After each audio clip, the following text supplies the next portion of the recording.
Up next, Consol, only here on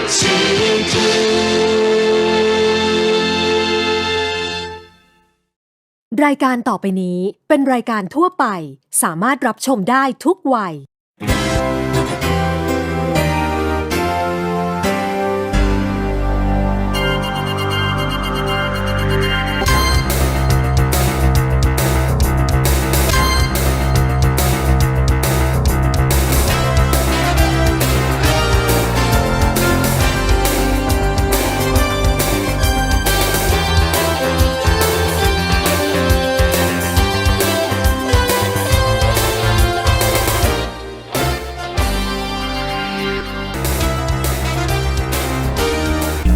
Hello fellow mentors, good morning and mabuhay sa inyo lahat.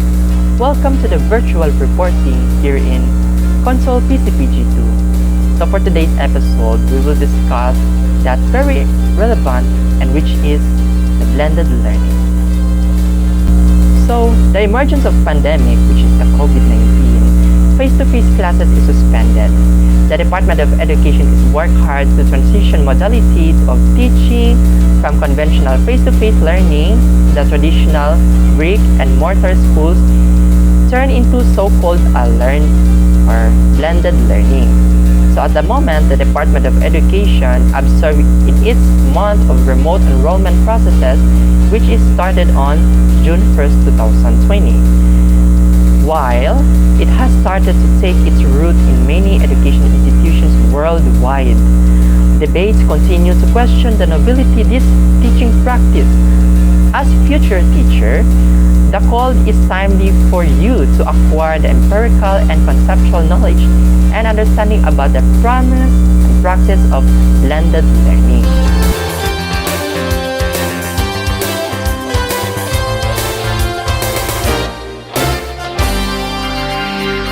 Audio Jungle.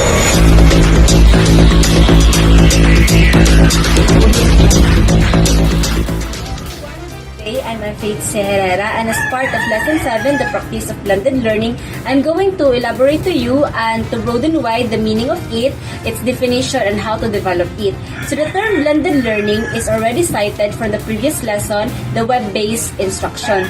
So itong blended learning kasi, it is method of delivering instruction at kinukombine din siya sa web-based instruction. Para mas maintindihan ang web-based instruction, ang web-based instruction kasi ay also nagde-deliver ng mga instruction to a remote audience and by using web as a medium. And of course, they are both nangangailangan ng face-to-face classroom setting or instruction. However, their body of literature forwarded several definitions of varied perspective and viewpoints from other scholars and practitioners. And also, mas nag-exert talaga sila ng effort para pag-aralan itong blended learning. When we say history, historically, Charles Graham state that blended learning is a convergence of face-to-face and computer-mediated learning environment, and others describe it as virtual and physical learning environment. Para naman sa mga educational technologies, they view BL as the combination of strategies and approach in the process of teaching and learning using web-driven instructional resources. Meaning, yung BL is the mixing and combining of two or more delivery modes in engaging students in learning using instructional resources na nanggagaling sa www or World Wide Web. Lang siya, the information is coming from the teacher through the use of web resources. For example, the student might attend in classes or real-world setting or classroom setting, and also pinapagawa natin sila ng mga assignment or research through online o pwede din tayong gumagamit ng technology inside the classroom as part of our medium or as part of our lesson. And of course, may mga, as mga napapansin natin, may mga classroom na gumagamit ng smart TV, computer facility, or mga projector para ituro, as the use of medium para ituro sa mga estudyante. Kasi dapat we promote blended learning inside the classroom at para ang mga estudyante ay matuto hindi lang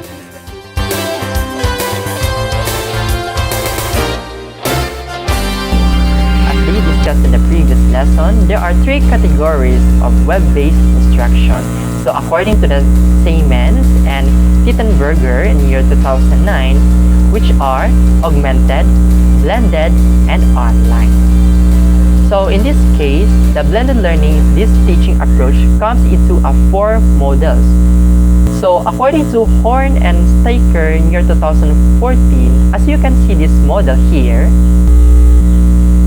came up with the following graphic visual representation of blended learning. The graphs illustrate the combinations of bricks and mortar classrooms, represents the face-to-face instruction with blended learning. It further shows the four models of blended learning, which are rotation model, flex model, a la carte model, and enriched virtual model.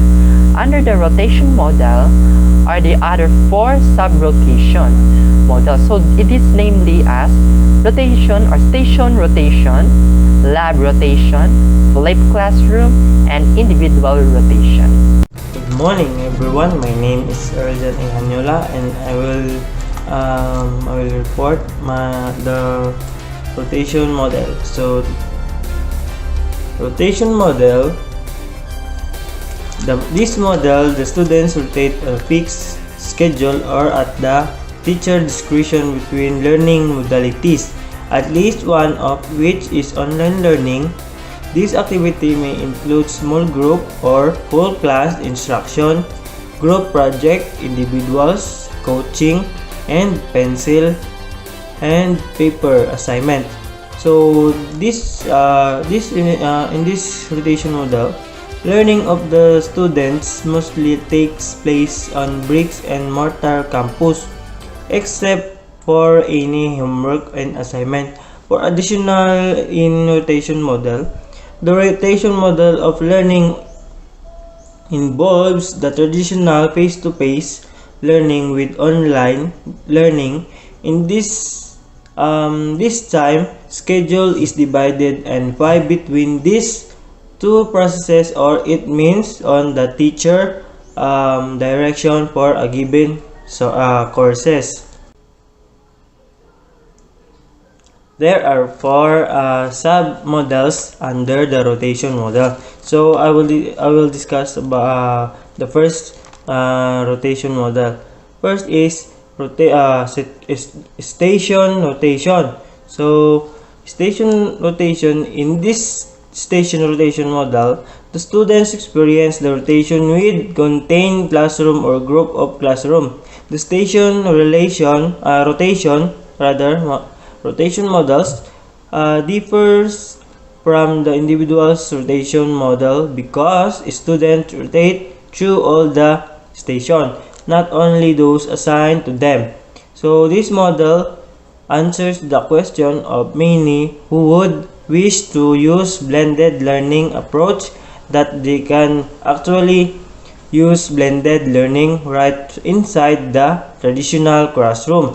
So this approach observes the following simple steps. Step 1.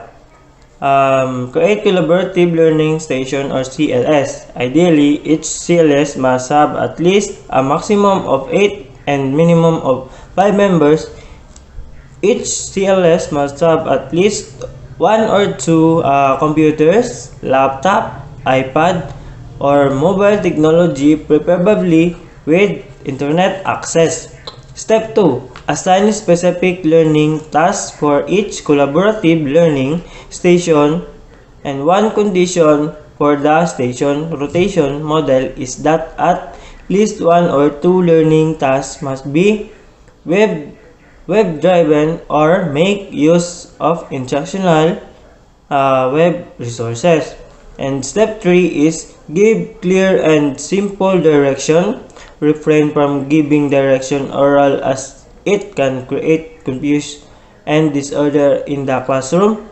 The best way to do is to write direction for the learning task in a piece of paper or handouts. Step 4. Give sample time for the CLS to complete their assigned learning task. The teacher should be able to estimate how long each CLS will be able to complete the given task. So the teacher should refrain from talking or giving additional direction to the class as soon as students have started performing their assigned learning task. Step 5 is after completing the assigned learning task on a specific time allotted, the students will move or transfer to the next CLS and perform the given task of the CLS. For example, CLS1 will move to CLS2 and CLS2 will move to CLS3 and so on to show the physical rotation. This has to done in an orderly manner. This is the stage when the students interact with the content. Last is step 6.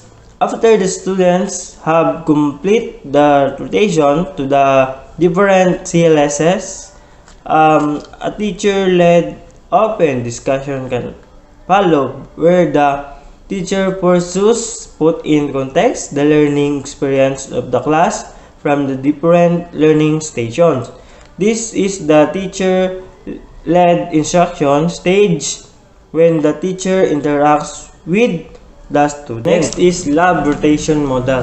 The lab rotation model is the same as the station rotation except that the students rotate to the computer laboratory or in multimedia room for the online learning station. So, in the lab rotation, this approach may be used of all students who are more responsible and those with longer class schedule because the physical rotation may take longer in the lab.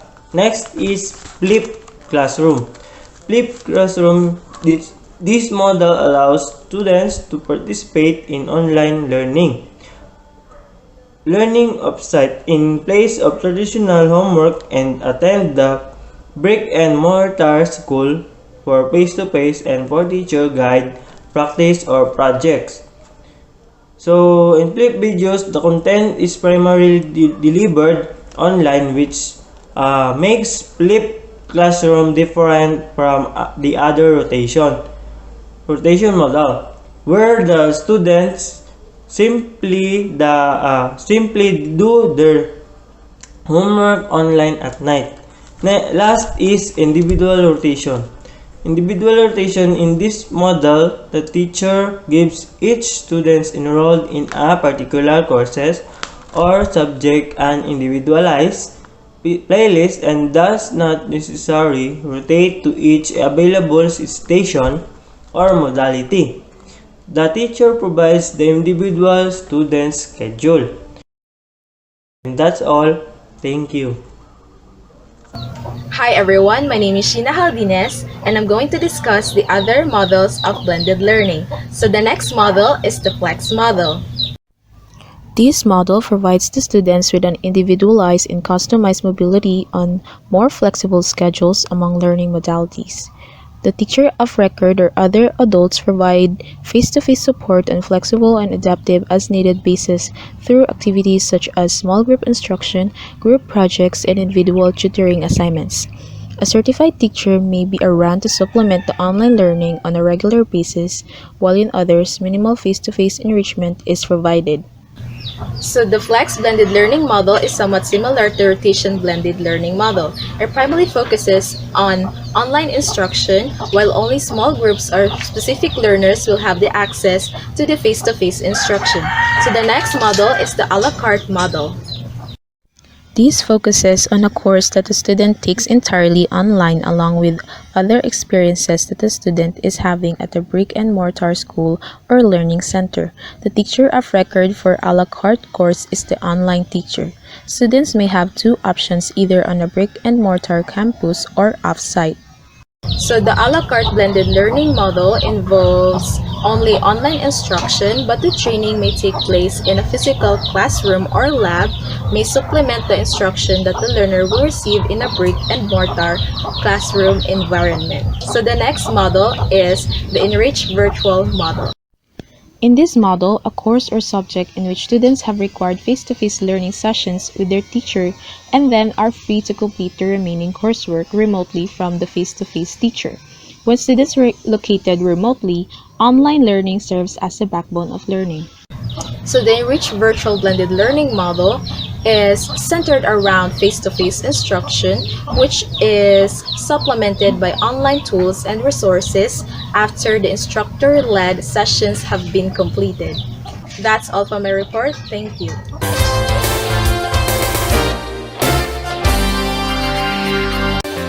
This portion is brought to you by D2 Telecommunity Incorporated.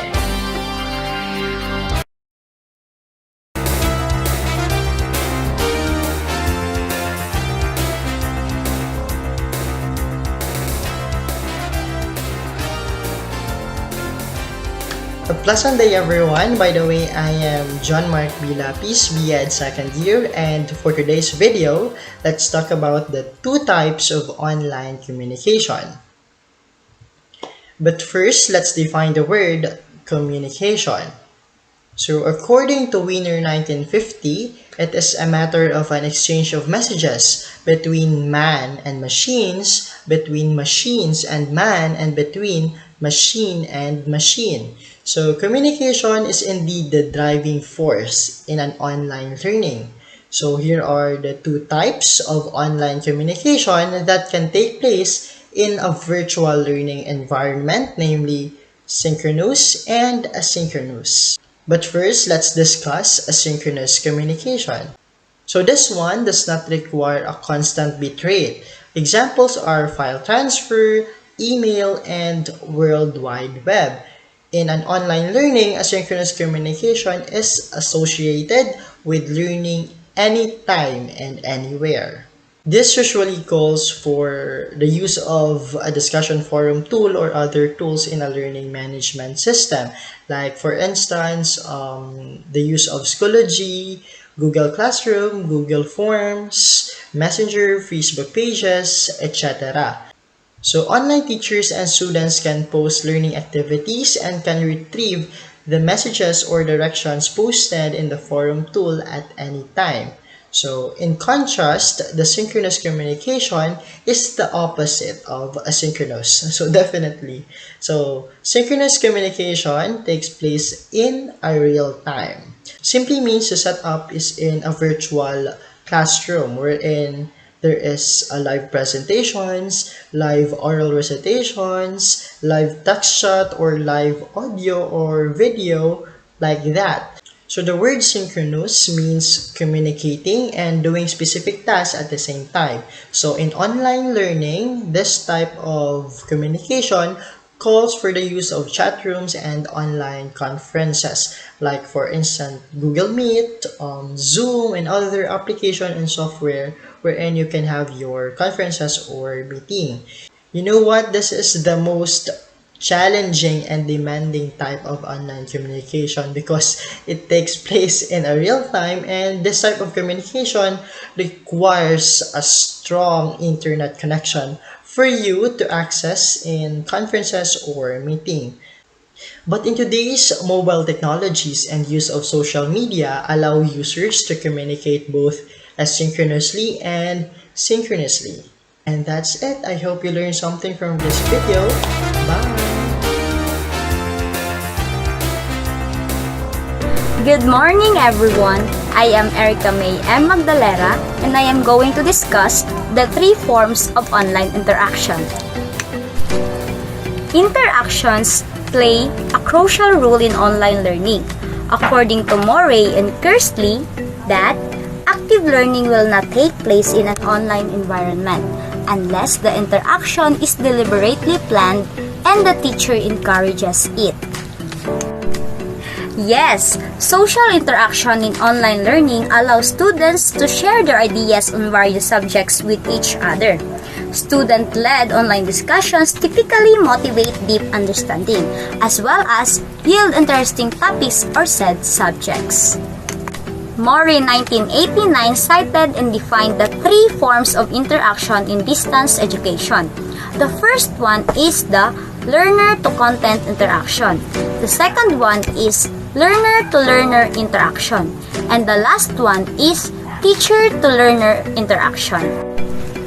The first form of online interaction is the teacher-to-student interaction or the teacher-to-learner interaction.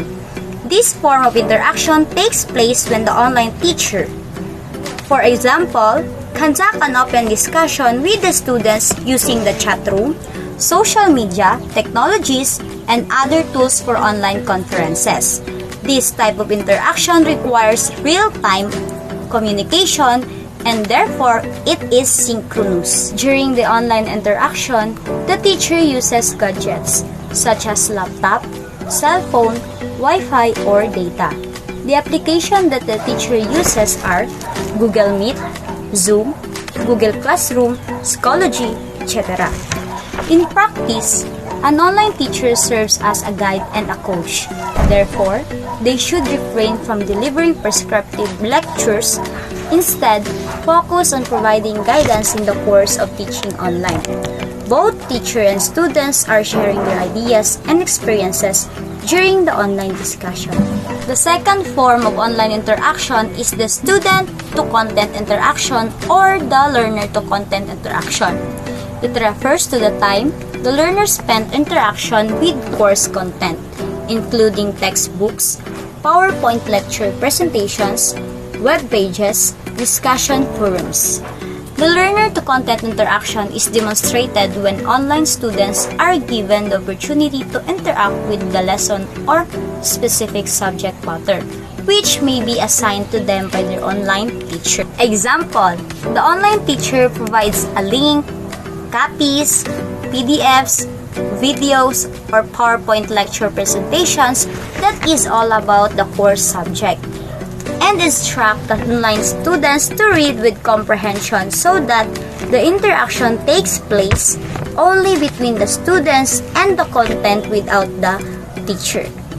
And now let's proceed to the last form of online interaction, which is the student-to-student interaction or the learner-to-learner interaction. It is the most important of Morris' 1989 three forms of online interaction. This type of interaction takes place between and among the online students. Use of online collaborative learning activities, problem solving, case-based instruction, and other learning tasks provide students the opportunities to interact among themselves and learn from each other. According to Chef Haken, recognize that every interaction you have is an opportunity to make positive impact on others. That's all, and thank you everyone, and keep safe.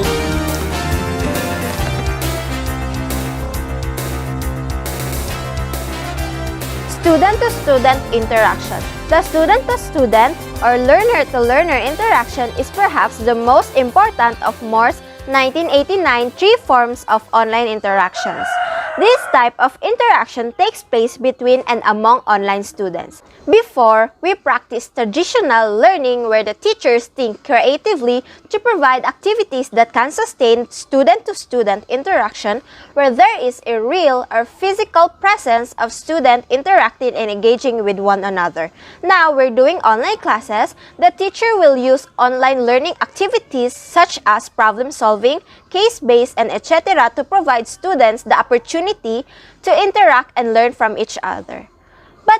But there are some problems in online learning or in the online environment, like the different location of the teachers and students, technical issues or problems, and the technical orientation of the teacher and the students that makes it more challenging to make activities to promote online interactions between the students.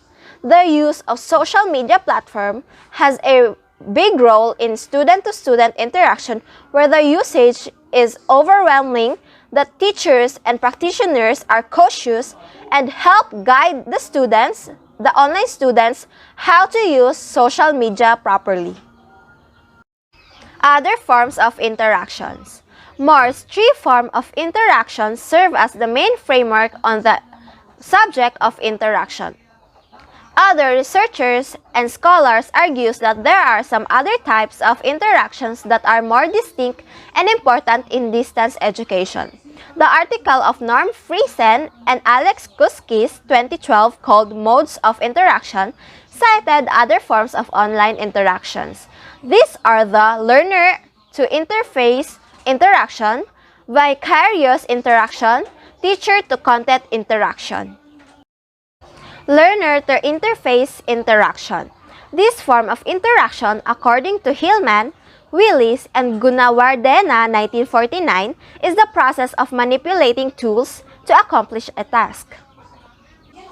This includes access, skills, and attitudes of the learner in the course of his or her interaction or engagement in technology-mediated learning.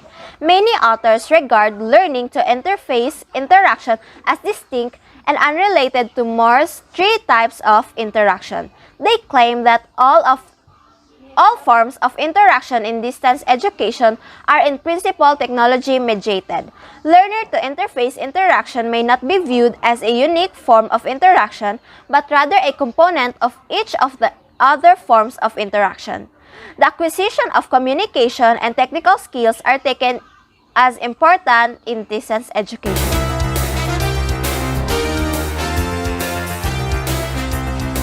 Good morning, everyone. My name is Princess D. Navarro. So now, let's discuss about vicarious interaction and the teacher-to-content interaction.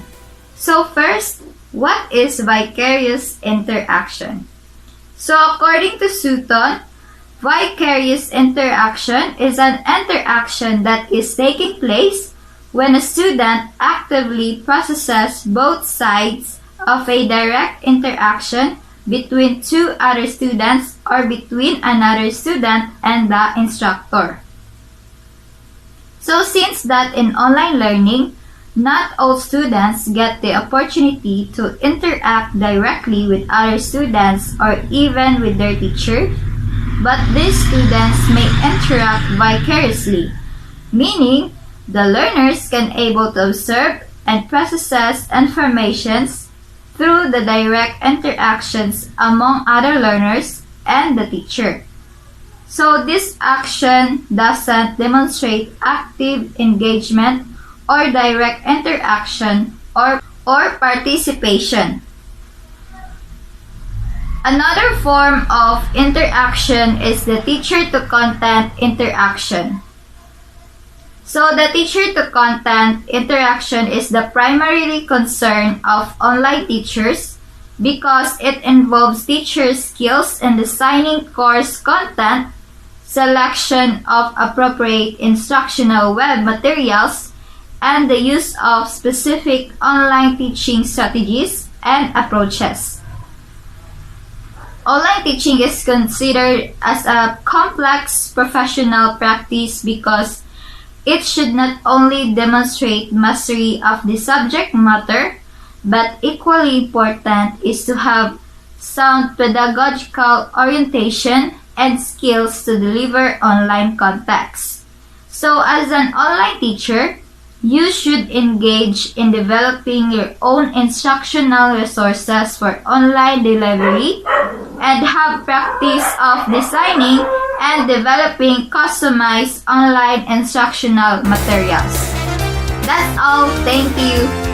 So before we end this program, let us have a short recap.